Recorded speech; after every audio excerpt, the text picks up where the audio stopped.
Makatatanggap ang local government units ng mahigit 871 billion pesos national tax allotment sa susunod na taon. Ito ang inanunsyo ng Department of Budget and Management kung saan malaking pagtaas ito sa kabuuang national tax allotment ng mga LGU para sa fiscal year 2024. Sinabi ni Budget Secretary Amenah Pangandaman na ang 871.3 billion pesos budget ay nangangahulugan ng 51.11 billion pesos o katumbas ng 6.23% na pagtaas mula sa fiscal year 2023 NTA shares na 820.2 billion pesos.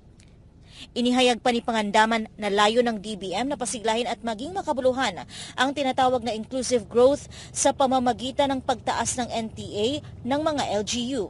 Ang hakbang ay naaayon din sa hangarin ng administrasyon na tiyakin ang epektibong paggamit sa resources ng pamahalaan para sa pag-unlad ng ekonomiya ng bansa. Ang pagtaas ng NTA shares ng mga LGU ay resulta ng pagbuti ng revenue collections noong taong 2021 na maiugnay sa unti-unting muling pagbubukas ng ekonomiya mula sa panahon ng mga lockdown noong COVID-19 pandemic. Nakasaad sa Section 284 at Section 285 ng Local Government Code of 1991 na nasa 83 lalawigan ang paglalaanan ng 200.4 billion pesos sa ilalim ng ipinapanukalang total NTA shares.